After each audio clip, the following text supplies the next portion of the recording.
With us right here on Morning at NTV. Well, our Kickstarter conversation is going to be focusing on a report by Action Aid Uganda and also the Center for Domestic Violence Prevention, that is CEDOVIP, and MIFUMA. The report indicates that between March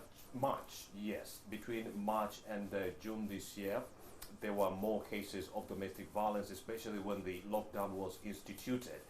As it is, Action Aid Uganda decided to create safe places for young people, the victims of gender-based violence who are fleeing the perpetrators, so that they can have a safe space to be able to be getting some kind of redress for their problems. But then as it is, by September 1st, according to the report, these shelters would have gone out of funding or existence because of money issues. They're supposed to have given these shelters to the district local governments, but even the district local governments are saying, we do not have money to actually handle these shelters. So what will be the fate of these shelters and so forth? We are not going to be only talking about the sustainability of the shelters, but also gender-based violence and the social norms perpetuating gender-based violence against women.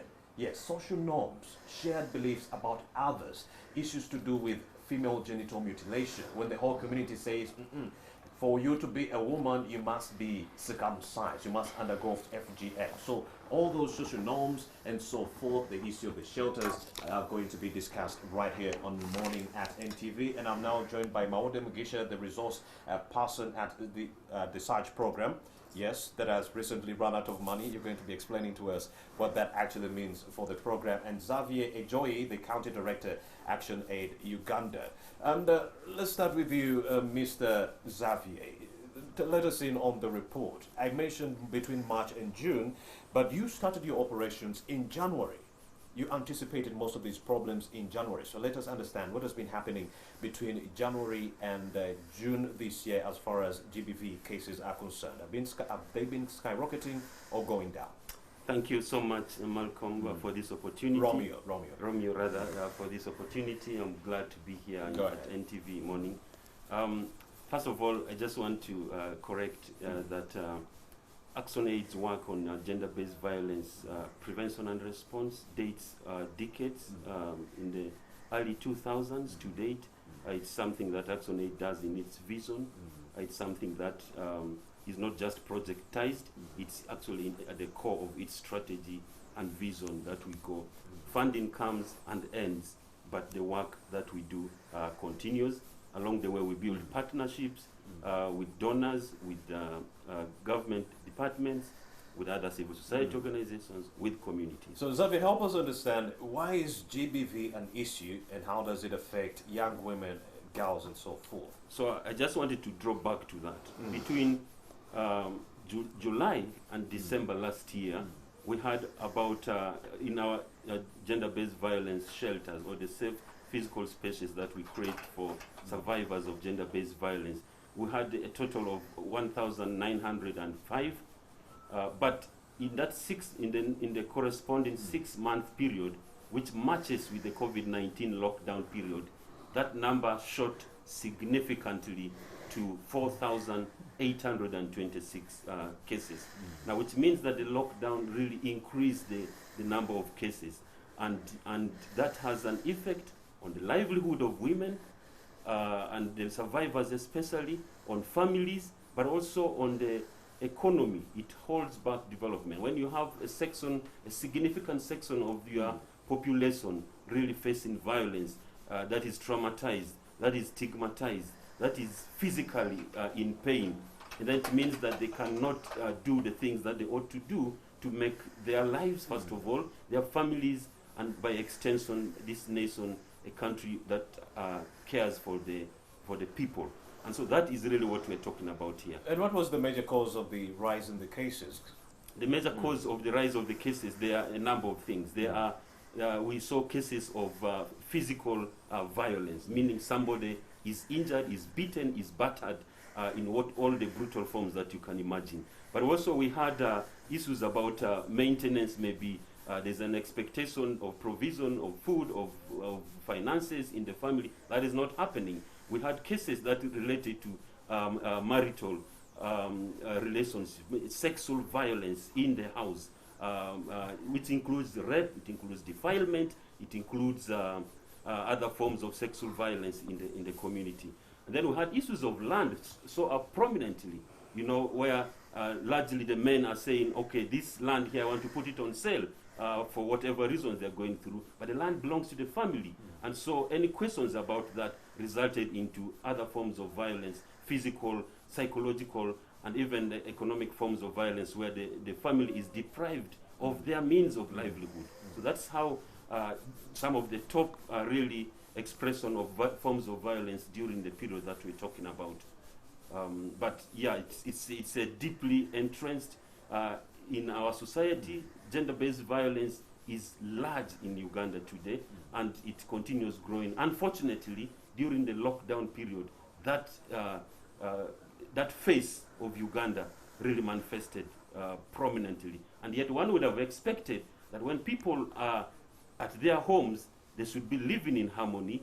And we're seeing that where the lockdown happened and people are living home, we're seeing violence in those very homes, which really exposes the vulnerability of our social structure. It's not as we think it is, and something needs to be done about it. Yeah. Now, let's talk about the issue of the social norms and how they perpetuate violence against girls and women. Yeah, to talk a little bit more about social norms in our societies. You know, these are the do's and the don'ts, expectations from society. And you find that traditionally in most of our cultures, there are so many don'ts, you know, for women. You know, expectations of our societies about women. And these really, the roots of this is the issue of dominance and power from the male, you know, from the male members of society. Our society gives power to the males. And because these males are brought up knowing that they have power over the women, they tend to use that to suppress, you know, dominate, and you know, violate the rights of women and girls. And that's what you find, that even when you look at it in all sorts of forms, that this happens, especially we know that gender-based violence happens to everybody. But the majority of those who suffer are women and girls. And it is a power issue in our society. And that is what we call patriarchy, the way men are socialized to be, you know, to dominate women, and women to receive this as given, and to look at themselves as if they are not able, you know, to overcome this. So these social norms are perpetuated through our socialization process, through our cultures, and this is how our society is framed.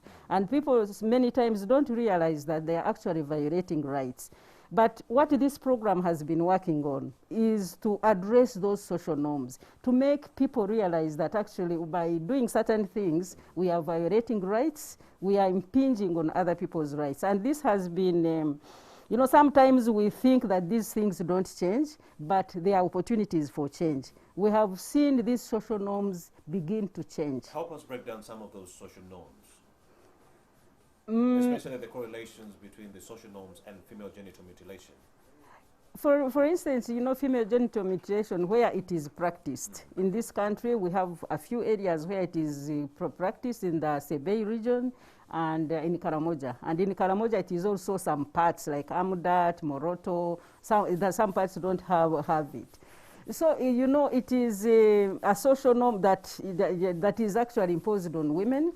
It is an expectation that if a woman is not cut, then you don't have, you know, that woman does not have value. And it is so, it is so believed by both women and men. I'll just give an example to demonstrate, you know, a testimony from a woman. A woman of my age that I met in Sebei region. And she said that her age, she really wanted to go to school when she was young. And then when she was 15, she was being chased to be circumcised so that she can go get married. She went to her aunt.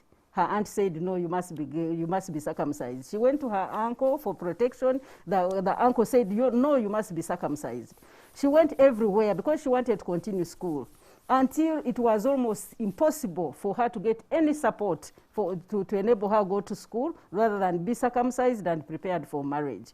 So eventually, she got married before she was circumcised. She found a man who accepted to marry her. But when she was married, her mother-in-law even went in the village wailing, saying, you know, that some calamity has fallen me. They have brought this woman who is not circumcised. So when she just was hitting against the wall everywhere, even in her marriage, she said, this time I missed school, I'm not going to miss my marriage. So she just took herself to the surgeon and said, you just cut me. So that she could fit in. So that she could fit in society, because she couldn't go to the well to fetch water when others are there. She couldn't go to meetings. She was ostracized.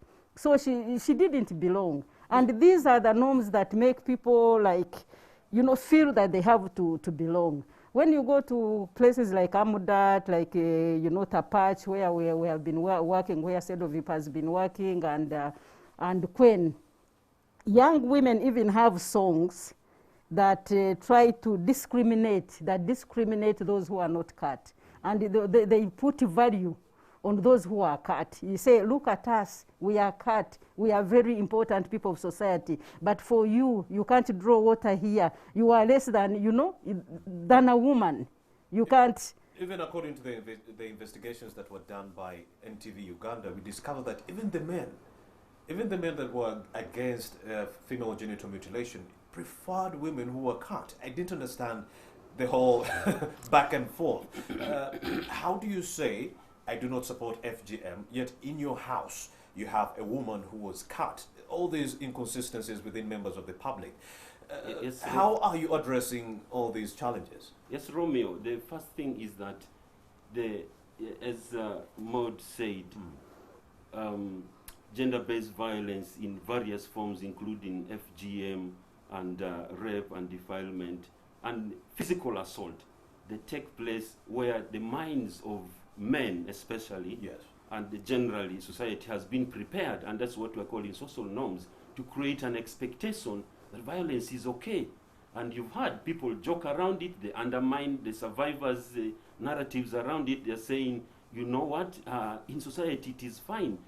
Actually, beating is a sign of love. You've heard that saying, people yes. say. That is creating an expectation in the minds of society. That this is something that we have dealt with here, and it is understandable, it should be expected, and that is what we need to start with. That's what this program sought to do. So the problem is with these reference groups. It's the reference group that builds a wall around a culture and perpetuates it, and saying this negative culture or social norm yes. is important. There's a reward for adhering to it, and there's a sanction for not adhering to it.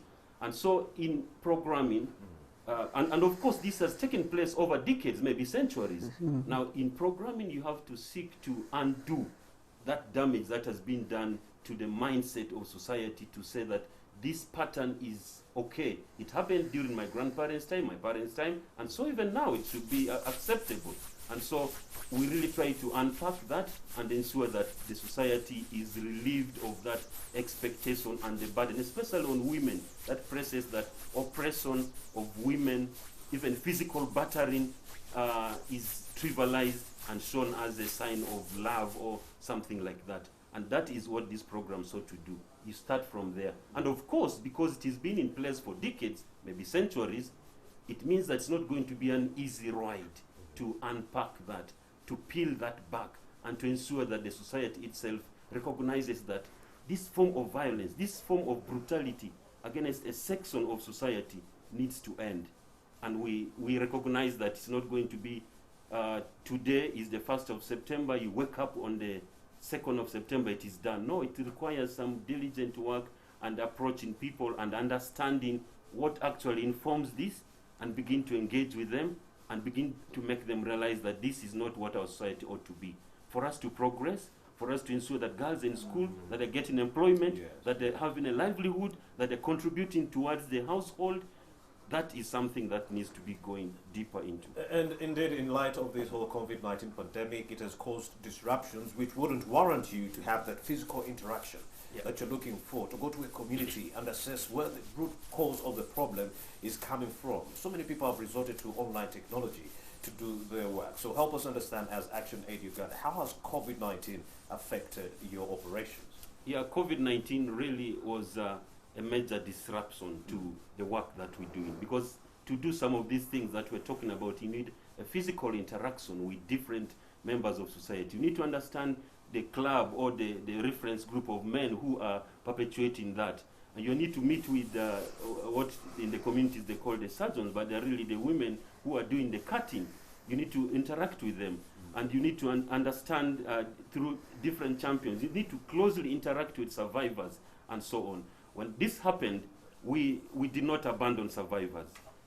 In our shelters, in our physical shelters that we're able to do, we were able to ensure that we're able to reach the different segments of society, but we also we adapted very fast, because we work through phone lines. We were able to publish phone lines where survivors or people who are facing the risk of violence were able to come and call into the shelter, and we counsel them on phone. We refer them to the courts of law or to police, to hospitals for medical attention, and so on. So yes, it was a disruption, but no, it did not stop the work that we're doing. Can I add on that? Yeah, you can also add on that, and you can also help us understand how the SARG program is also helping young women and girls alleviate cases of GBV, before we go for a short break. Okay. Yeah, I just wanted to add on how we have been working during the COVID era. What has happened over the program is that we work with the community, what we call community structures. We have trained local people who include what we call community activists. We have so many, more than 400 in the areas where we have worked. We have worked with the religious leaders and cultural leaders, and we have trained them. So during this time of COVID, those people were in the communities, and we were in touch with them, through the phone and so on, to make sure that they go into the communities. During the lockdown, in the rural areas, life was going on. People were able to walk and go to places. So these community activists were supporting families and individuals and helping them being able to counsel them. In some places, like in Kumi and Palisa, we established what we call, sub-county GBV desks, which were nearer to the people. So it was easier for them to be able to, for the women, for example, who had problems, to be able to report. And another thing we used is that each location bought a number of megaphones. So these community activists would go to the communities with megaphones, talking to, walking and talking to people to prevent gender-based violence. Right, so that support was provided. Okay, please hold that thought. We are going to take a very short break, and I shall return with that conversation on how the SARG program is helping young women and girls. You're still watching Morning at NTV. We are assessing gender-based violence in the country that got rife after the lockdown was instituted in March. We'll be right back with that and a lot more.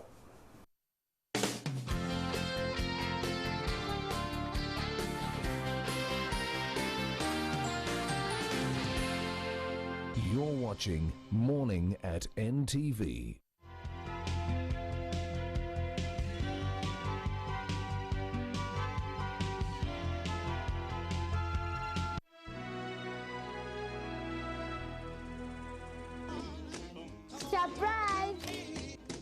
Fetukadiwa na Global Paint tesiwuka. Global Paints, a reliable product.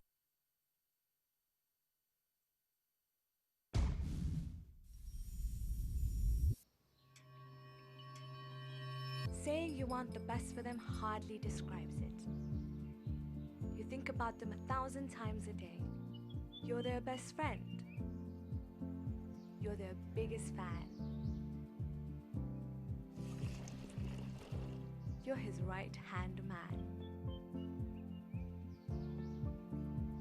And to think, one day you'll wake up and the little ones will be grown adults. Until then, why not enjoy the ride? At Lato, we provide you with nature's finest milk, so you can nurture them, love them, do what you do best. Lato, start the day with love.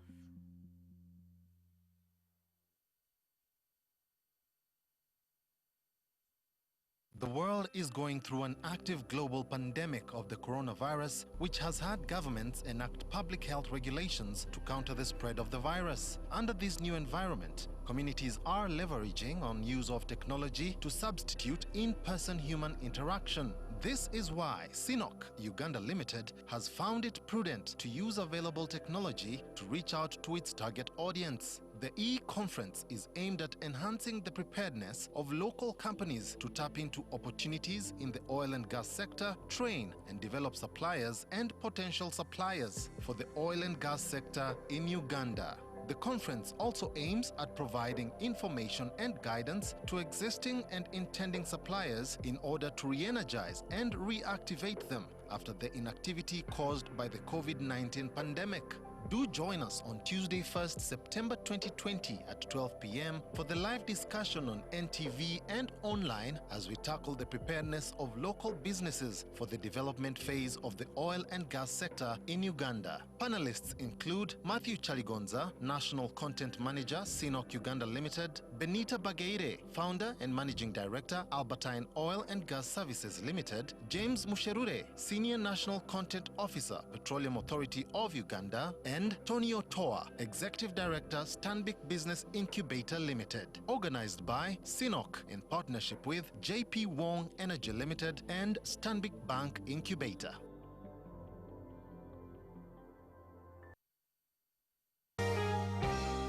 During this time of the lockdown, young people are caught up in situations unfamiliar to their world. As a result, many are falling into depression and hate for self. Sexual Reproductive Health Alliance, in partnership with NTV, will broadcast a learning series for young people called Health and Life Skills. These series are created to help our young people acquire knowledge and skills in handling the different areas of their body growth and how to cope with life. There are many sizes of sanitary towels. This is a regular one. What's wrong? My tummy hurts a lot. You might be experiencing your cramps. What are cramps? Like that? That's about the size of your uterus. So every month, a girl bleeds about maybe half of this bottle. This is our female body.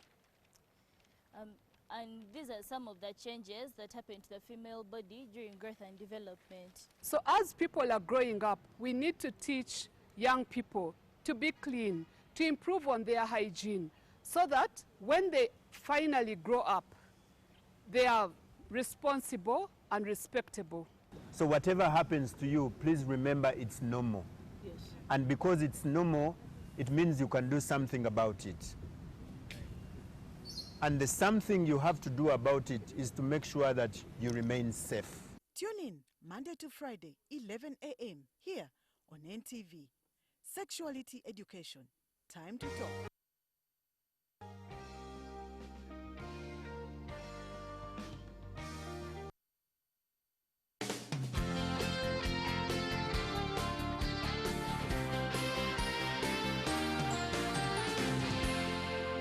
You're watching Morning at NTV.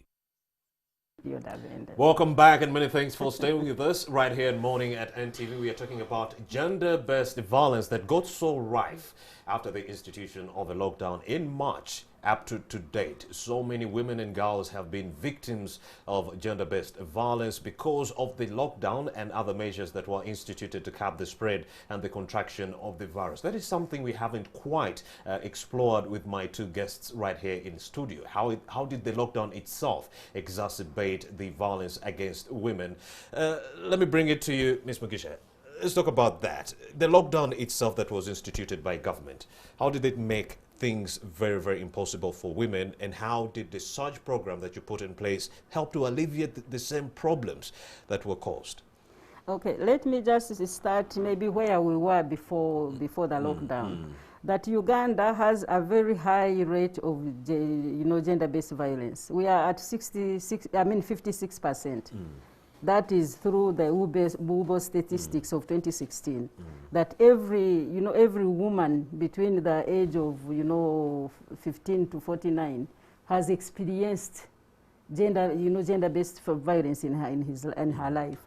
So that's where we are. Compared in the region, we are actually the highest when you compare with Kenya, Tanzania, and Rwanda. If I talk about the East African region, Uganda has the highest, you know, rate of gender-based violence. So when COVID came in, people were locked together, locked in urban areas. They were locked together in places that were not very familiar to some of them, family members, because they would go, in the urban areas, people get up early, they go to work, they come late. They were not used to being together and without any movement, and then with limited resources, as my colleague had already said. Yes. Then this escalated the violence. You know, the children need food, there are no resources. So this also escalated the violence. But we must know that this violence was already there, it just increased. Then in the rural areas, you will find that women didn't have access to where to go to report. They would not access the shelter where they would get counseling. They would not easily access the police and so on. So this violence remained hidden in the household. Then we have the issue of girls, and especially girls from school. They are at home. And what we saw, you know, happening was that there was a lot of incest, because these children were being left with relatives who are maybe not so close, and then they would have these sexual relationships.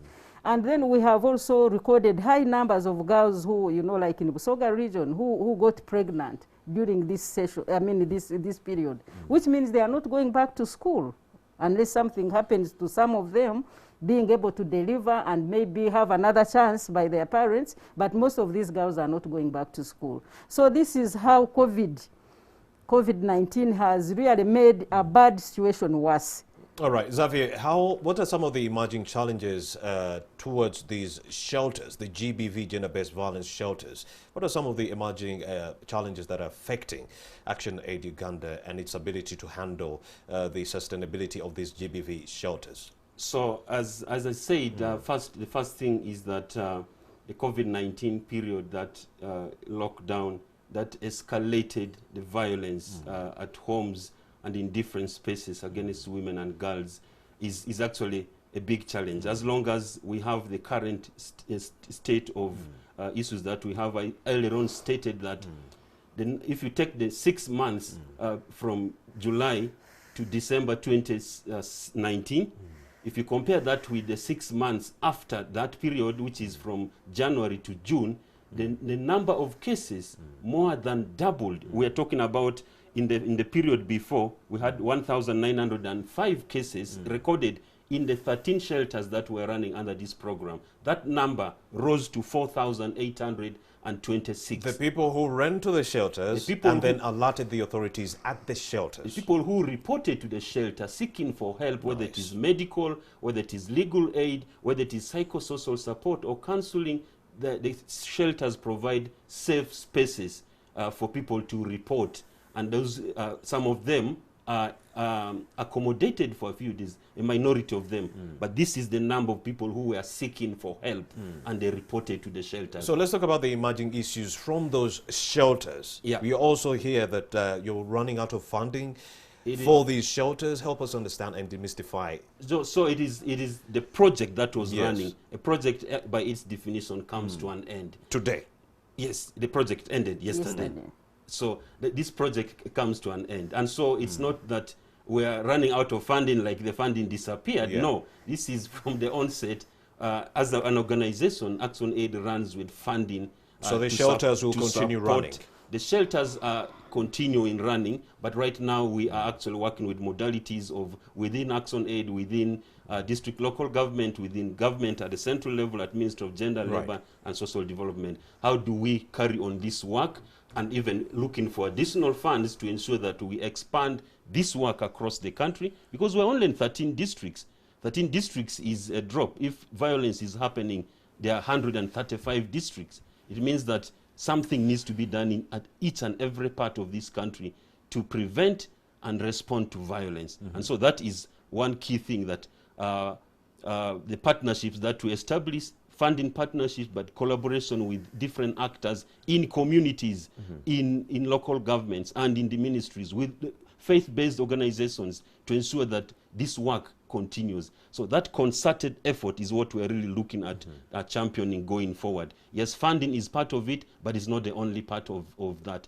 As I said, we also require that at policy making level, that government of Uganda is able to put in place policies that actually enable different actors to prevent and stop violence against women and girls.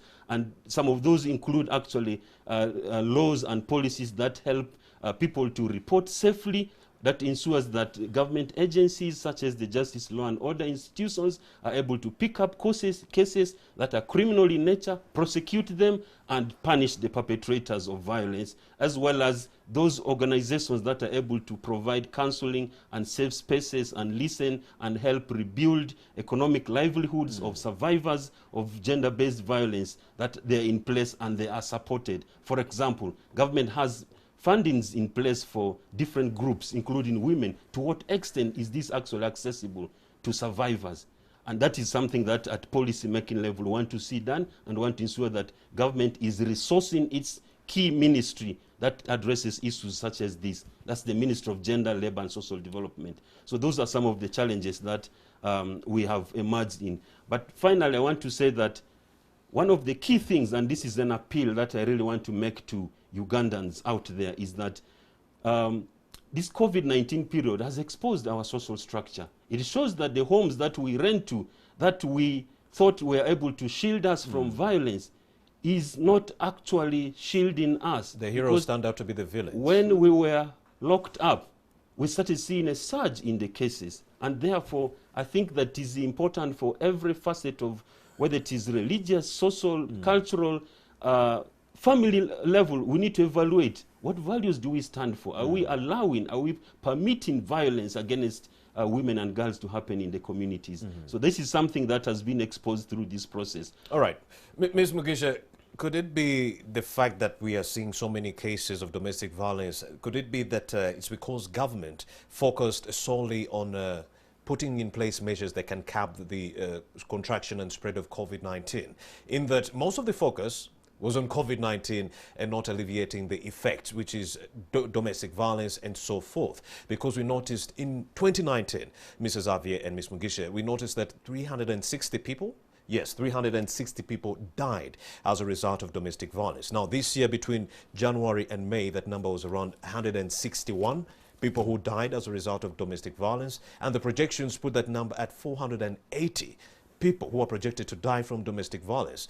What can be done in the interim to avert such callous projections? Yeah, what I would like to say is that when COVID-19 came in, I think it just sort of disorganized all of us and the way we work, and emphasis was not put on GBV. We didn't even anticipate what would happen. And the fact that GBV was not seen as a very important issue at that time, you know, for the first few weeks. When it escalated, then it was realized that GBV needs a focus. And even in WHO, WHO also emphasized, the director emphasized that GBV should be prioritized. And by the time that came in, we had already started seeing the surge. But afterwards, when it was realized that GBV was a big issue, the district task forces took it into account, and most of our shelter managers and and staff, some of them were put on the district task forces for COVID to make sure that issues of GBV are addressed. So after that, it became, it was a little easier because it was taken as one of the priorities in most of the districts. So, but I would like to emphasize what Xavier has said, that protection from gender-based violence is the responsibility of the state to its citizens. This country, Uganda, we need to, the state needs to protect its citizens. And therefore, we should allocate resources on these social issues. You know, when people are not protected, they cannot develop. When people are not happy, they cannot develop. So we need to invest more in social protection measures for women especially and girls, so that women can thrive. And when they thrive, that's when you can talk about economic development and so on. I would just like to say that as a component of this program, we had an element of women's economic empowerment, where we are providing seed money to some of these the survivors of gender-based violence and other women, you know, forming groups. And we have seen women thrive and free themselves from violence because they have been economically empowered. And I think that is very, very important. We thank the government that there are these livelihood and economic empowerment programs for women and girls and youth. They should be expanded so that more women can access. Because when women are able to make a contribution, a financial and economic contribution, they always do, but at least when they have their own money and they are able to contribute directly, they are, you know, they are more valued.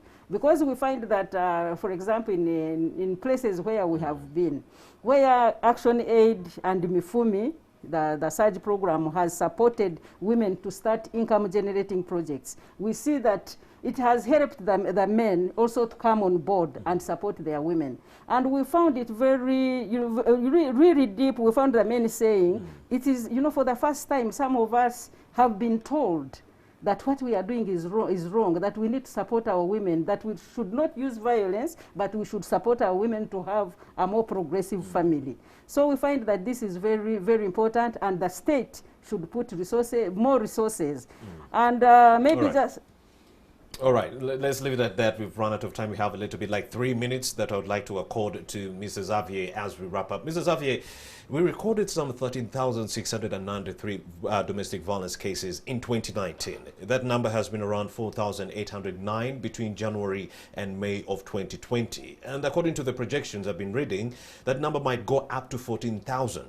14,427 domestic violence cases. How best can we avert such bad projections, according to Action Aid Uganda? First of all, thank you, Romeo. First of all, those numbers, those projections are based on people who report. I even want to paint a grimmer picture that a very insignificant proportion of people who experience violence are actually able to recollect themselves and report at different levels.